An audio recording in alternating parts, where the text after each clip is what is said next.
ಏನಪ್ಪ ಅಂದ್ರೆ ಅವ್ರು ಹೇಳುವಂಥ ಏನು JCB ಪಕ್ಷ ಕಟ್ಟೋದು ಸುಲಭಿಲ್ಲ ಅಂತೇಳಿ. ಅದಕ್ಕೆ ಇದ್ದ ಪಕ್ಷದಲ್ಲಿ ಯಾವುದಪ್ಪ ಕಾಂಗ್ರೆಸ್ನಂತೆ ಹೋದ್ರೆ DK ಅವರು ವಿರೋಧ ಮಾಡ್ತಾರೆ, ಅಲ್ಲಿ ಸಾಧ್ಯ ಇಲ್ಲ. ನಮ್ಮ ಬ್ಯಾಳೆ ಎಲ್ಲಿ ಬೇಯ್ತೈತಿ JDS ಒಳಗೆ. JDS ಸ್ವಲ್ಪ ಇವತ್ತು ಹೊರಗಿನವರ ನಾಯಕತ್ವ ಕಡಿಮೆ ಅದ. ತಾವು ಒಬ್ಬ ಉತ್ತರ ಕನ್ನಡದ ಲಿಂಗಾಯತರು, ಜೊತೆಗೆ ಬಿಜಾಪುರದವರು ಅಂದರೆ ವಿಜಯಪುರದವರು, ಅಲ್ಲಿ ಸಾಕಷ್ಟು ಹಿಂದೂ ಮುಸಲ್ಮಾನ್ ಕದಲಾಡಿಸಿ ಹೆಸರು ಮಾಡಿಕೊಂಡು ಒಬ್ಬ ಶಾಸಕರಾದವರು.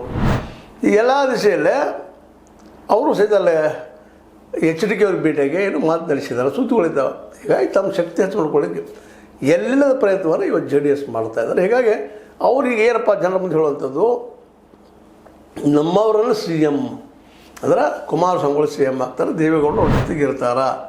ಜನರಿಗೆ ಅವರಿಬ್ಬರ ಮೇಲೆ ಒಂದೇನೋ ನಂಬಿಕೆ ಕಳಕಳಿ ಅದಂತೇಳಿ ಅವ್ರು ತಿಳ್ಕೊಂಡಿದ್ದಾರೆ. ಹೀಗಾಗಿ HDK ಅವರು CM ಆಗ್ತಾರೆ ಅಂತೇಳಿ ಆ ದಿಶೆಯಲ್ಲಿ ತಮ್ಮ ಸಂಘಟನೆ ಜೋರು ಮಾಡ್ತಾಯಿದ್ದಾರೆ.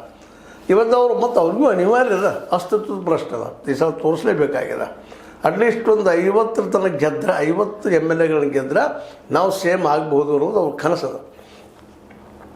ಅದಕ್ಕಾಗಿ ಅವ್ರಿದ್ದಂಥವ್ರು ಹಿಂದೊಮ್ಮೆ ಸಿದ್ದರಾಮಯ್ಯ ಇದ್ದಾಗ ಒಂದು 58-59 ಸೀಟ್ ಬಂದಿದ್ದಲ್ಲ, ಆ ಪ್ರಮಾಣದಲ್ಲಿ ಮಾಡಬೇಕು ಅಂತೇಳಿ ಅದಕ್ಕೆ ಈಗಾಗಲೇ ಮೈಸೂರು ಸುತ್ತಮುತ್ತ ಹಾಸನ ಅಲ್ಲಿ ಇಲ್ಲೆಲ್ಲ ದೊಡ್ಡ ದೊಡ್ಡ ಫಂಕ್ಷನ್ ಮಾಡಿ ಜನರಿಗೆ ಭೇಟಿ ಆಗೋ ಪ್ರಸಂಗ ಮಾಡ್ಕೊತ ನಿಖಿಲ ಸ್ವಾಮಿಗಳು ಸಹಿತ ಎಲ್ಲ ಕಡೆ ಅಡ್ಡಾಡ್ತಾ ಇದ್ದಾರೆ. ವಯಸ್ಸದ ಸಣ್ಣವ್ರು ಅದಾರ, ಎಲ್ಲ ಕಡೆ ಹೋಗೋದು, ಭೇಟಿ ಆಗೋದು, ಯಂಗ್ನೆಸ್ ಅದ, ಜನರಿಗೆ ತಿಳಿಸ್ಕೊಳ್ಳುವಂಥ ಪ್ರಯತ್ನ ಮಾಡೋದು, ಸಾಧ್ಯಷ್ಟು ವಿರೋಧಿಗಳನ್ನ ಟೀಕೆ ಮಾಡೋದು ಎಲ್ಲ ನಾವು ನೋಡ್ತಾ ಇದ್ವಿ.